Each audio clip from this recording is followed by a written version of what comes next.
পোলাওর সাথে chicken roast, গরুর মাংস কাবাব তো করেই থাকেন, আর কত। তবে সহজ করেই যদি আফগানি চিকেন মালাই শিক কাবাবটা বানিয়ে নিতে পারেন, একবার খেলেই কিন্তু আপনার মুখে লেগে থাকবে। চলেন দেরি না করে তৈরি করে নিই আফগানি এই মালাই কাবাবটা ঘরোয়া সব উপকরণ দিয়ে। এর জন্য প্রথমে বোনলেস চিকেনকে কিমা করে নেওয়া হয়েছে। তারপর এখানে পেঁয়াজ কুচি, ধনেপাতা, পুদিনা পাতা, কাঁচামরিচ, ব্রেড ক্রাম দিয়ে নেব। ব্রেড ক্রাম এখানে আমরা 2 চামচের মতো দিয়ে নিয়েছি। তারপর গুঁড়ো মশলার মধ্যে এখানে জিরা গুঁড়া, ধনিয়া গুঁড়া, শুকনো মরিচের গুঁড়া, গোলমরিচের গুঁড়া, পরিমাণ মতো লবণ দিয়ে এটাকে এখন খুব ভালো করে মেখে নেওয়ার পালা। চিকেনটাকে ব্লেন্ডারের সাথে খুব ভালো করে মিহি করে ব্লেন্ড করে নিতে হবে, যাতে কোনো দানা দানা ভাব না থাকে।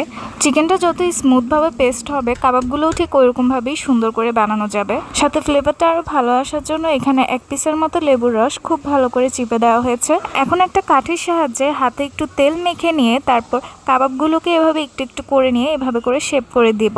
শেফরা কিন্তু ঠিক এরকম করেই শেপ দিয়ে থাকে আফগানি মালাই কাবাবগুলোর। একে একে সবগুলো কাবাবই আমরা এভাবে করে শেপ দিয়ে বানিয়ে নিব।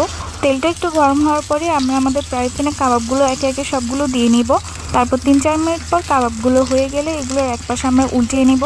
এই মুহূর্তে খুব সুন্দর একটা অ্যারোমা বের হচ্ছিল চারপাশ থেকে। এই চিকেন কাবাবগুলো গ্রেভিতে দেওয়ার আগে কিন্তু এভাবে করে আপনারা খেয়ে নিতে পারেন। এভাবে খেতেও কিন্তু অসম্ভব মজা লাগে এই চিকেন কাবাবগুলো। জালি কাবাব, শামি কাবাব, টিক্কা কাবাব সব কাবাবই তো খেয়েছেন, এই কাবাবটা কিন্তু খেয়ে দেখবেন একবার।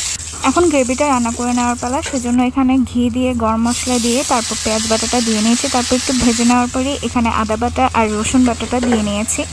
এটা একটু ভেজে নেওয়ার পরে এখানে আমরা বাদাম বাটা দিয়ে নিব। এখন এখানে একে একে সবগুলো ইনগ্রিডিয়েন্ট দিয়ে নেওয়ার পালা। তো এখন এখানে দিয়ে নিচ্ছি মরিচ বাটা। কাঁচামরিচটা আপনারা আপনাদের ঝাল অনুযায়ী দিয়ে নিতে পারেন। সাথে এখানে আমরা দিয়ে নিয়েছি টক দই। টক দইটা দেওয়ার চেষ্টা করবেন। এখন এখানে দিয়ে নিচ্ছি জিরা গুঁড়া আর ধনিয়া গুঁড়া।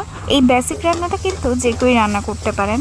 আর এখন এই গ্রেভিটাকে আরও বেশি ক্রিমি করার জন্য এখানে আমরা ডানো ক্রিম দিয়ে নিব। এই মালাই চিকেন কাবাবে কিন্তু আপনারা ক্রিমটা দেওয়ার অবশ্যই চেষ্টা করবেন। এই ক্রিমটা দিলে কিন্তু অথেন্টিক ফ্লেভারটা চলে আসে, চাইলে আপনারা নাও দিতে পারেন। আর এই রান্নাগুলোতে চিনি দেওয়ার চেষ্টা করবেন, সেজন্য এখানে আমরা ব্রাউন সুগারটা দিয়ে নিয়েছি। এখন আমাদের ভেজে রাখা সেই কাবাবগুলো গ্রেভিতে দিয়ে নেওয়া হয়েছে। সাথে দিয়ে নিচ্ছি এখানে আরও পরিমাণ মতো পানি। ঝোলটা যখন শুকিয়ে আপনার কাবাবের গায়ে একদম মাখো মাখো ভাবে লেগে থাকবে, তখনই আপনি বুঝতে পারবেন আপনার আফগানি চিকেন মালাই শিক গ্রেভি এখন একদমই খাওয়ার জন্য রেডি। এটি আপনারা নান, রুটি, পরোটা, পোলাও সবকিছু সাথেই ট্রাই করতে পারবেন। আর এই আফগানি চিকেন মালাই শিক কাবাবটির রেসিপিটা কিন্তু অন্যান্য চিকেন আইটেমের থেকে একদমই ভিন্ন একটা রেসিপি। আর এর টেস্ট কিন্তু বলার মতো না, না খেলে কিন্তু বুঝবেনই না। আজকের আমার এই রেসিপিটি আপনাদের কাছে কেমন লেগেছে অবশ্যই কিন্তু জানাবেন। রেসিপিটি ভালো লাগলে অবশ্যই একটা লাইক, কমেন্ট আর শেয়ার করে দিবেন। এরকম আরও নতুন নতুন রেসিপি পেতে আমার পেজটিকে ফলো করে রাখবেন। ইউটিউব চ্যানেল থেকে দেখলে আমার ইউটিউব চ্যানেলটিকে সাবস্ক্রাইব করে রাখবেন। সবাই আমার জন্য দোয়া করবেন। সবাই ভালো থাকবেন। আল্লাহ হাফেজ।